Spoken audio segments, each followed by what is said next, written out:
სიტყვა. მოგესალმებით. მადლობა ყურადღებისთვის. დღეს ქვეყანაში არის შექმნილი საკმაოდ სერიოზული ვითარება და მთავარი საკითხი, რომელსაც თქვენ გაქვთ ინტერესი, ეს არის მიიღებს თუ არა პარტია ხალხისთვის და მე, ანა დოლიძე, მომავალ მსხვილ შეწირვაში მონაწილეობას, რასაც ქართული ოცნება ეძახის ადგილობრივი თვითმმართველობის არჩევნებს. მე მინდა პირველ რიგში აქედან მოვიკითხო პოლიტპატიმრები, ადამიანები, რომლებიც საკუთარი სიცოცხლით და ჯანმრთელობით იბრძვიან და მედგრად განან, იბრძვიან ჩვენი ქვეყნის უკეთესი მომავლისთვის და ჩვენი ქვეყნის ევროპული მომავლისთვის. აქვე მინდა განვაცხადო, რომ პარტიას მიღებული აქვს გადაწყვეტილება, რომ მონაწილეობა ადგილობრივი თვითმმართველობის არჩევნებში გაუმართლებელია. ჩვენ არ მივცემთ საშუალებას ჩვენი ქვეყნის დროებით ადმინისტრაციას, რომელიც საკუთარ თავს ხელისუფლებას ეძახის, რომ შეიქმნა სალაპარაკო საერთაშორისო ასპარეზზე, რომ მან ნორმალურად ჩაატარა არჩევნები.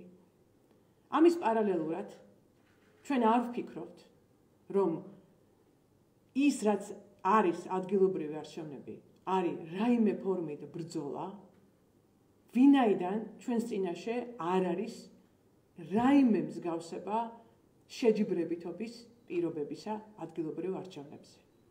აქეთა მხარეს ვართ უწრფელი, მებრძოლი, შეურიგებელი ხალხი, მაგრამ მეორე მხარეს არის ჩაგვრა, რეპრესია და სასამართლო კლანი, რომელიც ამართლებს ამას ყველაფერს და რომელზეც დგას ქართული ოცნების ხელისუფლება. ამ პირობებში არ მგონია გამართლებულად საკუთარი მომხრეებისა და ამომრჩევლების გაყვანა ამ მსხვილ შეწირვაზე. თუმცა ამავე დროს პარტია ხალხისთვის მიღებული აქვს გადაწყვეტილება, რომ ჩვენ არ ვუერთდებით ბოიკოტს. ქვეყანაში არსებული აპათიური განწყობის პირობებში მიგვაჩნია, რომ რესურსების დახარჯვა, დროისა და რესურსის დახარჯვა, რომ იარო სოფელ, ქალაქ და ადამიანებს მოუწოდო რაღაც არ გააკეთონ, არასწორია, რომ ხალხმა როგორც ყოველთვის ისედაც ძალიან კარგად იცის, სად არის სამართალი და სად არის უსამართლობა და რომ ამავე დროს ჩვენ არ უნდა ავწდეთ იმ მთავარ მიზანს, რასაც ქვია ევროპაში გაწევრიანება და ამისთვის პოლიტპატიმრების გათავისუფლება და სამართლიანი ახალი საპარლამენტო არჩევნების ჩატარება. ეს უნდა იყოს მიზანი, რაზეც ჩვენ კონცენტრირდებით. იმასაც შეგახსენებთ. 20 წელია ამ ქვეყანაში მე ვებრძვი უსამართლობას, მაშინაც და ძალიან ბევრჯერ იმ ვითარებაში, როდესაც ერთ მხარეს ვიყავით ძალიან ცოტანი, ისინი, ვისაც შეიძლება შეეშინებინათ, ან წნეხი განეხორციელებინათ და ეშინებინათ ჩვენ წინ იდგა უსაფრთხოების სამსახურები, ეს კლანი, სასამართლო კლანი, მიუხედავად ამისა, ვერც ბიძინა ივანიშვილის და ვერც მიხეილ სააკაშვილის საცეცებმა ვერასოდეს ჩემს გადაწყვეტილებაზე ვერ მოახდინეს ვერავითარი გავლენა.